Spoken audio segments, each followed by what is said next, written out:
டெல்லியில் உள்துறை அமைச்சர் அமித்ஷாவுடன் எடப்பாடி பழனிசாமி நடத்திய சந்திப்பில் தொகுதி பங்கீடு இறுதி செய்வது தொடர்பாக ஆலோசனை மேற்கொள்ளப்பட்டதாக தகவல்கள் தெரிவிக்கின்றன. அதிமுக பாஜக அங்கம் வகிக்கும் தேசிய ஜனநாயக கூட்டணியில் பாமக தலைவர் அன்புமணி தரப்பு கூட்டணியை உறுதி செய்த நிலையில் அன்புமணி உடனான சந்திப்புக்கு பிறகு எடப்பாடி பழனிசாமி சென்னையில் இருந்து விமானம் மூலம் டெல்லி புறப்பட்டு சென்றார். தொடர்ந்து இரவு 10:15 மணியளவில் டெல்லியில் உள்துறை அமைச்சர் அமித்ஷாவை எடப்பாடி பழனிசாமி சந்தித்து பேசினார். 1 மணி நேரம் நடைபெற்ற இந்த சந்திப்பில் கூட்டணியின் அடுத்த கட்ட நடவடிக்கைகள், தேர்தல் திட்டமிடல் குறித்து ஆலோசனை மேற்கொண்டதாக கூறப்படுகிறது. அப்போது அதிமுக பாஜக கூட்டணி தொகுதி பங்கீடு குறித்து பேசி இறுதி செய்யப்பட்டதாகவும் தகவல் வெளியாகியுள்ளது. பாஜகவுக்கு 50க்கும் மேற்பட்ட தொகுதிகள் ஒதுக்கப்பட உள்ளதாகவும் பாமகவுக்கு 18 தொகுதிகள் ஒதுக்கப்பட உள்ளதாகவும் கூறப்படுகின்றன. தமிழ்நாட்டை நாம் ஆள வேண்டுமா அல்லது சம்பந்தமே இல்லாத டெல்லி ஆள வேண்டுமா என்பதை முடிவு செய்வதே வரும் தேர்தல் என முதலமைச்சர் மு.க.ஸ்டாலின் தெரிவித்துள்ளார். திண்டுக்கல்லில் நடைபெற்ற அரசு விழாவில் பங்கேற்று பேசிய அவர், தமிழ்நாட்டில் அதிமுக வென்றால் பாஜகவே ஆட்சி செய்யும் என்பது அமித்ஷாவின் பேச்சில் வெளிப்பட்டதாக தெரிவித்தார். தமிழ்நாட்டில் மோடி ஆட்சி அமையணுமா வேணாமான்னு மக்களை பார்த்து அமித்ஷா கேட்டிருக்காரு.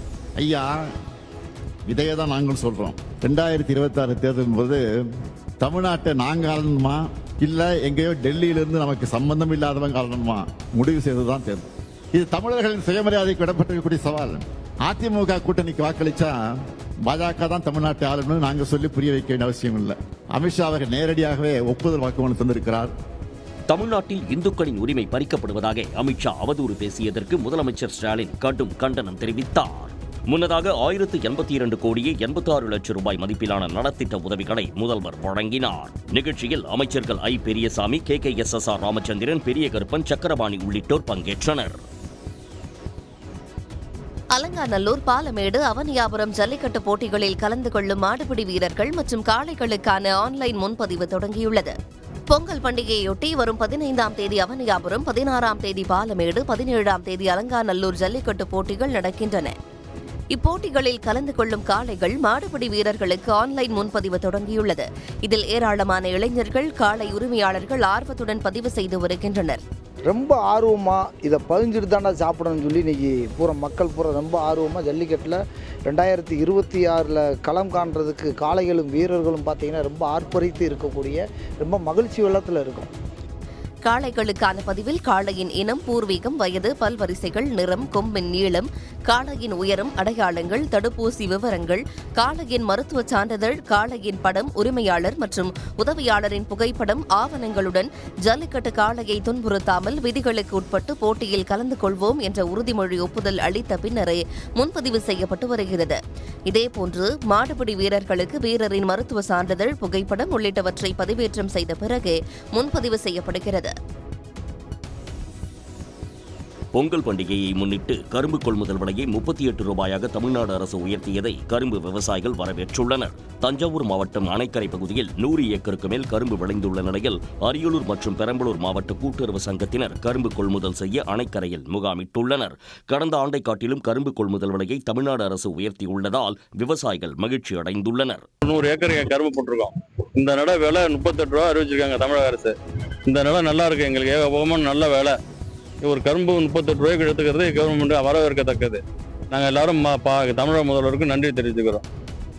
எவ்வளவு விளைஞ்சிருக்கு? நல்லா விளைஞ்சிருக்கு. இந்த வருஷம் மழை வெயிலெல்லாம் தாங்கி நல்லா இருந்திருக்கு. மிக சிறப்பாக இருக்கு கரும்பு இந்த வருஷம். கரும்பு கொள்முதலில் இடைத்தரகர்களின் தலையீடு இல்லாமல் அரசு நிர்ணயித்த கொள்முதல் தொகை முழுவதும் விவசாயிகளுக்கு கிடைப்பதை அரசு அதிகாரிகள் உறுதி செய்திட வேண்டும் என கோரிக்கை விடுத்தனர். ஜெயங்கொண்ட வட்டாரத்தில் பயிரிட்ட கரும்பை அதிகாரிகள் சரிவர கொள்முதல் செய்ய மறுப்பதாக விவசாயிகள் குற்றம் சாட்டியுள்ளனர். பொங்கல் பண்டிகைக்காக சுத்தமல்லி வட்டாரத்தில் 10,000 ஏக்கரில் பன்னீர் கரும்பு பயிரிடப்பட்டுள்ளன. அரசு வழங்கும் பொங்கல் தொகுப்பில் முழுநீள கரும்பு இடம்பெற்றிருப்பதால் விவசாயிகளிடமிருந்து அதிகாரிகள் கரும்பு கொள்முதல் செய்து வருகின்றனர். ஆனால் கோரைக்குழி மற்றும் தெற்கு நரியன்குழி கிராமத்தைச் சேர்ந்த விவசாயிகள் கொள்முதல் செய்த பொங்கல் கரும்புகளை பேரளவுக்கு மட்டுமே கொள்முதல் செய்வதாக குற்றச்சாட்டு எழுந்துள்ளது. 4,000 வெட்டிறாங்க, பாக்கி 35,000 கை இருக்குயா. இது உடனே ஐயா மாவட்ட ஆட்சியர் நேரு பார்த்துட்டியா, இது விற்கிறது ஏற்பாடு பண்ணி கொள்முதல் வந்து எனக்கு நேரிட்டு உதவி பண்ணுங்க. விவசாயிகளின் நலன் கருதி பொங்கல் கரும்புகளை நல்ல விலைக்கெடுத்து அரசே கொள்முதல் செய்ய வேண்டும் என்பது விவசாயிகளின் கோரிக்கையாகும். பெரம்பலூரில் மண்மனம் மாறாது நடைபெற்ற பொங்கல் விழாவில் கல்லூரி மாணவ மாணவிகள் பங்கேற்று ஆட்டம் பாட்டத்துடன் கொண்டாடினர். பெரம்பலூரில் தனியார் பல்கலைக்கழகத்திற்குட்பட்ட கல்லூரிகளைச் சேர்ந்த 4000 மாணவர்கள் ஒன்று கூடி பாரம்பரிய முறையில் பொங்கல் விழாவை கொண்டாடினர். தனித்தனி குடில் அமைத்து இறைவனின் உருவங்களை வடிவமைத்து மாவிலை தோரணங்களுடன் அழகுற காட்சிப்படுத்தி இருந்தனர். மாணவ மாணவிகள் பாரம்பரிய வேட்டி சேலை அணிந்து புதுப்பானைகளில் புத்தரிசி இட்டு பொங்கல் வைத்து மகிழ்ந்தனர்.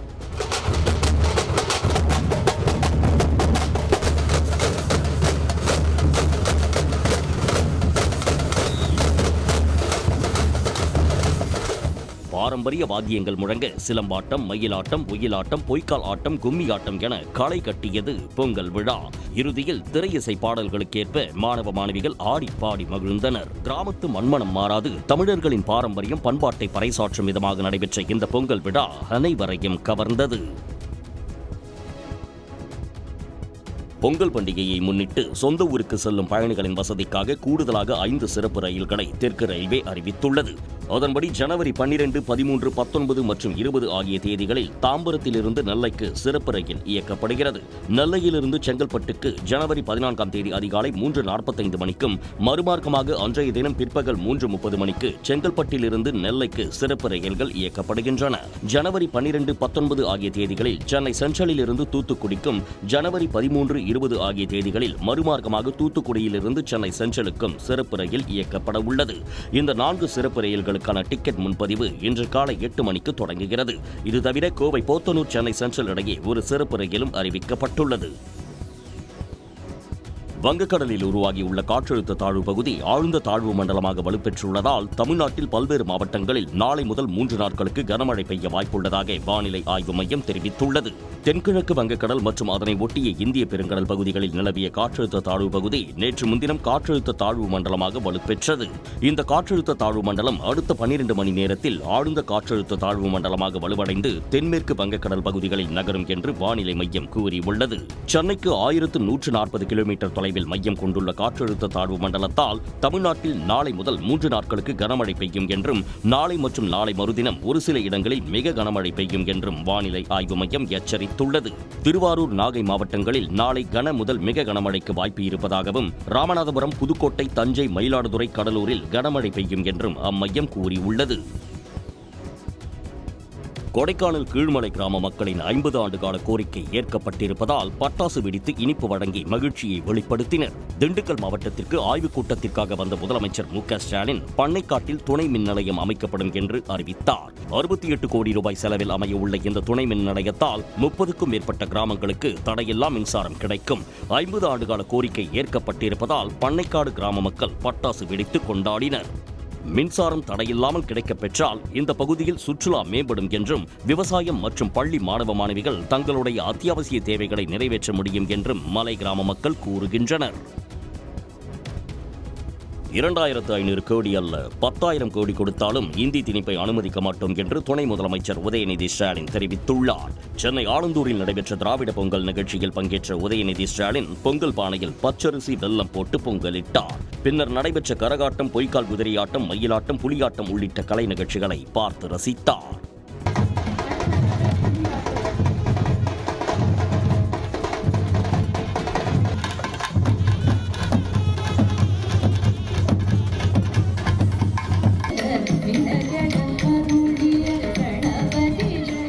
இதையடுத்து செய்தியாளர்களை சந்தித்த அவர் புதிய கல்விக் கொள்கை மூலம் தமிழ்நாட்டில் இந்தியை திணிக்க முயற்சி நடப்பதாக குற்றம் சாட்டினார்.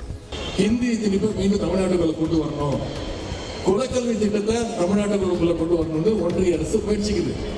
அதனாலதான் நம்முடைய முதலமைச்சர் அவர்கள் தெளிவா சொன்னாரு, 2500 கோடி இல்ல, நீ 10,000 கோடி கொடுத்தாலும் என்னைக்கா நான் தமிழ்நாட்டுக்குள்ள இந்திய மீண்டும் நுழைய விட மாட்டேன், சமஸ்கிருதத்தை மீண்டும் தமிழ்நாட்டு மக்கள் நான் திணிக்க மாட்டேன்னு நம்முடைய முதலமைச்சர்கள் சொல்லி இன்னைக்கு சட்ட போராட்டத்தை நாம் நடத்திட்டு இருக்கோம்.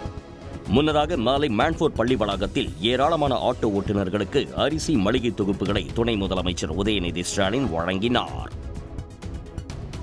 பாஜகவுடன் கூட்டணியில் இருந்தாலும் சட்டமன்ற தேர்தலில் தனிப்பெரும்பான்மையுடன் வெற்றி பெற்று அதிமுக ஆட்சி அமைக்கும் என முன்னாள் அமைச்சர் ராஜேந்திர பாலாஜி திட்டவட்டமாக கூறியுள்ளார். விருதுநகரில் செய்தியாளர்களிடம் பேசிய அவர் அதிமுக கூட்டணியில்தான் தேமுதிக இணையும் என்று தெரிவித்தார். அமித்ஷா அவர்கள் என்டிஏ கூட்டணி ஆட்சி வரும் இருக்காரு. என்டிஏ கட்சி ஆட்சி வருவதற்கு தான் என்டிஏ கூட்டணி ஆட்சி.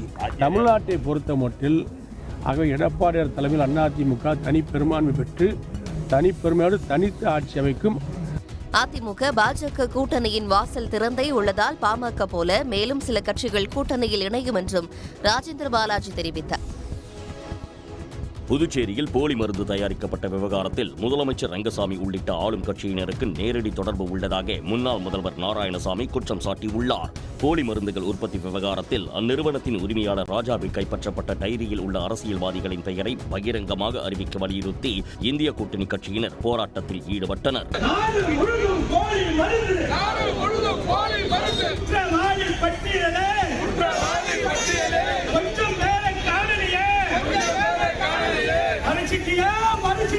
அவர் போய் கைது செய்யும் பொழுது இந்த வழக்கை சிபிஐக்கு மாத்திட்டான். சிபிஐ சொல்றாங்க இந்த சிறப்பு புலனாய்வு துறைக்கு இந்த வழக்கை நீங்க யாரும் அவரை போய் கைது செய்யாதீங்க, விட்டுடுங்க அப்படின்னு சொன்னா என்ன அர்த்தம்? சிபிஐ வந்து ஆட்சியாளர்களை காப்பாற்ற அனைத்து வேலைகளையும் செய்து வருகிறது. இந்த விவகாரத்தில் முதலமைச்சர், பேரவைத் தலைவர் உள்ளிட்ட ஆளும் கட்சியினர் மீது சிபிஐ அதிகாரிகள் நடவடிக்கை எடுக்க வேண்டும் என முன்னாள் முதல்வர் நாராயணசாமி வலியுறுத்தினார். 2026-27 ஆண்டுக்கான ஒன்றிய அரசின் பட்ஜெட் வரும் பிப்ரவரி 1ஆம் தேதி ஞாயிற்றுக்கிழமையன்று தாக்கல் செய்யப்பட உள்ளது. ஒன்றிய பாதுகாப்புத்துறை அமைச்சர் ராஜ்நாத் சிங் தலைமையில் நாடாளுமன்ற விவகாரங்களுக்கான அமைச்சரவை குழு ஆலோசனை நடைபெற்றது. இந்த கூட்டத்தில் வரும் பிப்ரவரி 1ஆம் தேதியன்று காலை 11 மணிக்கு ஒன்றிய பட்ஜெட் தாக்கல் செய்வது என ஒப்புதல் அளிக்கப்பட்டது. ஆண்டுதோறும் ஒன்றிய அரசின் நிதிநிலை அறிக்கை பிப்ரவரி 1ஆம் தேதி தாக்கல் செய்யப்படுவது மரபாக இருந்து வருகிறது. ஆனால் இந்த ஆண்டு பிப்ரவரி 1ஆம் தேதி ஞாயிற்றுக்கிழமை என்பதால் பட்ஜெட் தாக்கல் செய்யப்படுமா என்ற சந்தேகம் எழுந்தது. இருப்பினும் அன்றைய தினமே ஒன்றிய பட்ஜெட் தாக்கல் செய்யப்படும் என அறிவிக்கப்பட்டுள்ளது. இந்த ஆண்டு ஒன்றிய பட்ஜெட்டை தாக்கல் செய்வதன் மூலம் தொடர்ச்சியாக 9 ஒன்றிய பட்ஜெட்டுகளை தாக்கல் செய்த முதல் நிதியமைச்சர் என்ற பெருமையை நிர்மலா சீதாராமன் பெறுவார் என்பது குறிப்பிடத்தக்கது. நாமக்கல்லில் முட்டை ஒன்றின் பண்ணை கொள்முதல் விலை 20 காசுகள் குறைந்து ₹5.80 நிர்ணயம் செய்யப்பட்டுள்ளது. முட்டை நுகர்வு விற்பனை சரிவால் கடந்த 3 நாட்களில் 60 காசுகள் விலை குறைந்துள்ளது. டிசம்பரில் முட்டை ஒன்றின் பண்ணை கொள்முதல் விலை வரலாறு காணாத உயர்வை எட்டியிருந்தது. இந்நிலையில் முட்டையின் நுகர்வும் விற்பனையும் குறைந்துள்ளது. பிற மண்டலங்களிலும் முட்டை விலை குறைந்து வருகிறது. இதுவே விலை குறைவுக்கு காரணம் என பண்ணையாளர்கள் தெரிவிக்கின்றனர். முட்டை ஒன்றின் பண்ணை கொள்முதல் விலையான ₹6 20 காசுகள் குறைந்து ₹5.80 விலை நிர்ணயம் செய்யப்பட்டிருப்பதாக நாமக்கல் மண்டல தேசிய முட்டை ஒருங்கிணைப்பு குழு அறிவித்துள்ளது. இந்த விலை நிர்ணயம் இன்று முதல் அமலுக்கு வந்தது. மொத்த உற்பத்தியில் 40 விழுக்காடு முட்டைகள் கேரளாவிற்கும் தற்போது தினசரி 1 கோடி முட்டைகள் வெளிநாடுகளுக்கும் ஏற்றுமதியாகின்றன. அரசின் சத்துணவு திட்டத்திற்கு போக மீதமுள்ள முட்டைகள் தமிழ்நாட்டின் பிற பகுதிகளுக்கு விற்பனைக்கு அனுப்பப்பட்டு வருவது குறிப்பிடத்தக்கது. சென்னை சிந்தாதிரிப்பேட்டையில் நூற்றாண்டை நெருங்கும் புதுப்பிக்கப்பட்ட கோஷன் மண்டபம் கிளை நூலகத்தை துணை முதலமைச்சர் உதயநிதி ஸ்டாலின் திறந்து வைத்தார். சென்னை மாவட்ட நூலக ஆணைக்குழுவின் கீழ் செயல்படும் கோஷன் மண்டபம் கிளை நூலகம் 1926ஆம் ஆண்டு ஜனவரி 23 அன்று கட்டப்பட்ட பாரம்பரியமிக்க கட்டடமாகும். இந்த கட்டடத்தின் மிக முக்கியமான தனித்தன்மை அதன் கிளாசிக்கல் பாணியில் வடிவமைக்கப்பட்ட முகப்பு ஆகும். இக்கட்டடம் கட்டப்பட்டு சுமார் 100 ஆண்டுகளை எட்டும் நிலையில் பழமை வாய்ந்த கட்டடம் தற்போது ₹2,36,00,000 செலவில் கலைநயத்துடன் புதுப்பிக்கப்பட்டுள்ளது.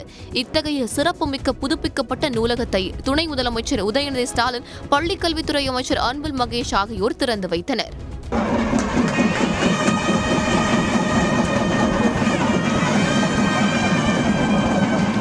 மீண்டும் பயன்பாட்டிற்கு வந்துள்ள இந்த நூலகத்தில் தற்போது 18,000 புத்தகங்கள் இடம்பெற்றுள்ளன.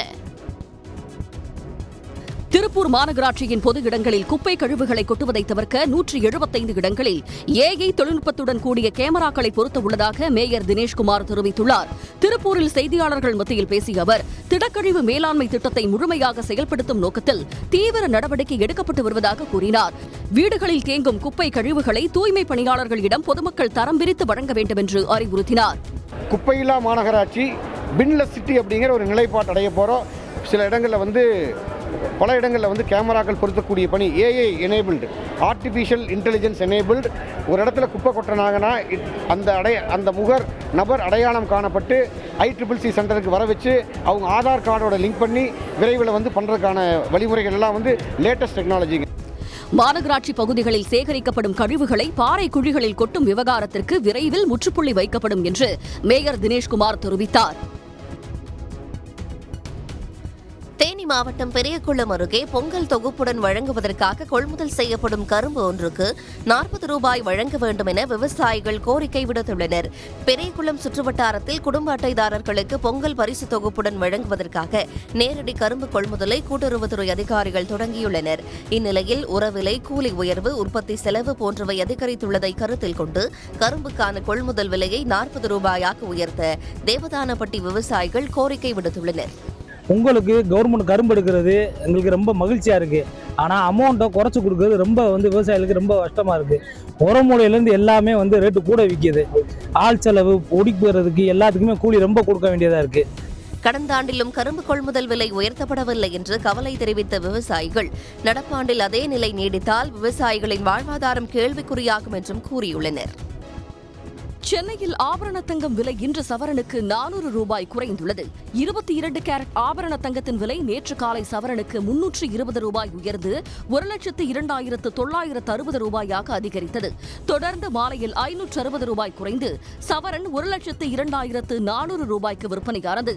இந்நிலையில் ஆபரண தங்கத்தின் விலை இன்று சவரனுக்கு 400 ரூபாய் குறைந்து 1,02,000 ரூபாய்க்கு விற்பனையாகிறது. 1 கிராம் ஆபரண தங்கத்தின் இன்றைய விலை 12,750 ரூபாய். வெள்ளி விலை கிராமுக்கு 5 ரூபாய் குறைந்து 1 கிராம் 272 ரூபாய்க்கு வர்த்தகமாகிறது. லாரிகள் தகுதி சான்றிதழை புதுப்பிக்க ஒன்றிய அரசு கட்டணத்தை உயர்த்தியுள்ளதால் தமிழ்நாட்டில் 30,000 பழைய லாரிகள் இயக்கப்படாமல் நிறுத்தி வைக்கப்பட்டுள்ளன. கடந்த நவம்பர் மாதம் ஒன்றிய சாலை போக்குவரத்து மற்றும் நெடுஞ்சாலைத்துறை அமைச்சகம் ஒன்றிய மோட்டார் வாகன சட்டப்படி அனைத்து வாகனங்களுக்கும் தகுதி சான்றிதழ் புதுப்பித்தல் கட்டணத்தை உயர்த்தியது. அதன்படி 15 ஆண்டுகளுக்கு மேல் பயன்பாட்டில் உள்ள லாரிகள், பேருந்துகளுக்கு தகுதி சான்றிதழ் புதுப்பித்தல் கட்டணம் 12,500 ரூபாயாகவும், 20 ஆண்டுகளுக்கு பயன்பாட்டில் உள்ள வாகனங்களுக்கு 25,000 ரூபாயாகவும் நிர்ணயம் செய்துள்ளது. 10 மடங்கு வரை தகுதி சான்றிதழ் புதுப்பித்தல் கட்டணம் உயர்ந்திருப்பதால் தமிழ்நாட்டில் 30,000 லாரி உரிமையாளர்கள் எஃப்சி செய்யாமல் லாரிகளை இயக்காமல் நிறுத்தி வைத்துள்ளனர். இந்த நிலையில் தகுதி சான்றிதழ் புதுப்பிப்பு கட்டணத்தை நிறுத்தி வைக்க வேண்டும் என கோரிக்கை விடுக்கப்பட்டுள்ளது. சென்னை மாதவரத்தில் உள்ள தமிழ்நாடு கால்நடை மருத்துவ அறிவியல் பல்கலைக்கழகத்தில் பல்கலைக்கழக இயக்குநரின் கையெழுத்தை போலியாக பயன்படுத்தி 3 கோடி ரூபாய் அளவுக்கு மோசடி நடைபெற்றுள்ளது பரபரப்பை ஏற்படுத்தியுள்ளது. தமிழ்நாடு கால்நடை மருத்துவ அறிவியல் பல்கலைக்கழக இயக்குநர் கார்த்திகேயன் ஆவடி காவல் ஆணையரகத்தில் புகார் ஒன்றை அளித்துள்ளார். அதில் கால்நடை மருத்துவ காப்பீடு அறக்கட்டளையில் நடைபெற்ற ஆய்வில் நிதி முறைகேடு கண்டுபிடிக்கப்பட்டதாகவும், இது தொடர்பான விசாரணைக்கு ஒத்துழைக்காமல் தற்காலிக செயல் அதிகாரி வடிவேல் தலைமறைவாகிவிட்டதாகவும் தெரிவித்தார். விசாரணையில் பல்கலைக்கழகத்துக்கு சொந்தமான வங்கிக் கணக்குகளில் இருந்து வடிவேல் உள்ளிட்ட 12 பேரின் வங்கிக் கணக்குக்கு 2,85,00,000 ரூபாய் பணம் முறைகேடாக அனுப்பப்பட்டுள்ளதும், பல்கலைக்கழக இயக்குநரின் கையெழுத்தை போலியாக போட்டு நிதி முறைகேடு நடந்திருப்பதும் தெரியவந்துள்ளதாக கார்த்திகேயன் தனது புகாரில் கூறியிருந்தார். இதையடுத்து மோசடியில் ஈடுபட்ட அறக்கட்டளை தற்காலிக சிஇஓ வடிவேல் உள்ளிட்ட 12 பேர் மீது வழக்கு பதிவு செய்து போலீசார் விசாரணை நடத்தி வருகின்றனர். சிவகாசியில் அரசு உதவி பெறும் பள்ளியில் கிராமத்து முறையில் மாணவ மாணவிகள் பொங்கல் கொண்டாடி மகிழ்ந்தனர். மாணவ மாணவிகள் 21 பானைகளில் பொங்கல் வைத்தும், சிலம்பம், கபடி, உரியடி உள்ளிட்ட விளையாட்டுப் போட்டிகளில் பங்கேற்றும் அசத்தினர்.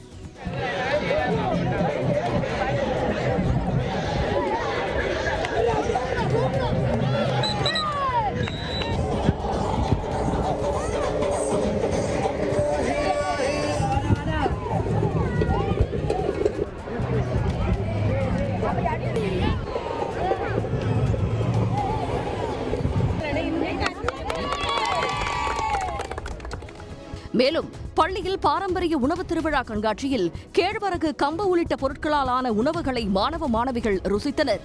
அதாவது கிராமத்துல எப்படி செலிப்ரேட் பண்றாங்களோ அதே மாதிரிதான் நாங்க இங்க கொண்டாடுறோம். கிராமத்துல நம்ம பாத்திருக்க மாட்டோம் பொங்கல் எப்படி இருக்குன்னு, ஆனா இங்க பாக்குறோம். எங்க ஃப்ரெண்ட்ஸ், எங்க வீட்டு பக்கத்துல எக்கா சொல்லியிருக்காங்க பொங்கல் அப்படி கொண்டாடணும், கிராமத்துல எப்படி கொண்டாடணும். அதை நாங்க எங்க ஸ்கூல்லேயே வச்சு கொண்டாடுறோம். பொங்கல், கிராமத்து பொங்கல் எப்படி இருக்கும் நாங்க இங்கதான் பாக்குறோம். இந்த நிலையில் பள்ளியில் பணிபுரியும் ஆசிரியர்களும் மாணவர்களை உற்சாகப்படுத்தும் வகையில் உரியடி போன்ற நிகழ்ச்சிகளில் பங்கேற்று அசத்தினர். இந்தியாவில் முதல் கட்ட மக்கள் தொகை கணக்கெடுப்பு அனைத்து மாநிலங்கள் மற்றும் யூனியன் பிரதேசங்களிலும் வரும் ஏப்ரல் 1ஆம் தேதி தொடங்கும் என ஒன்றிய அரசு அறிவித்துள்ளது. 10 ஆண்டுகளுக்கு ஒருமுறை நடத்தப்படும் மக்கள் தொகை கணக்கெடுப்பு கடைசியாக 2011இல் நடத்தப்பட்டது. இந்நிலையில் நாடு முழுவதும் 2 கட்டங்களாக மக்கள் தொகை கணக்கெடுப்பை நடத்த ஒன்றிய அரசு திட்டமிட்டுள்ளது.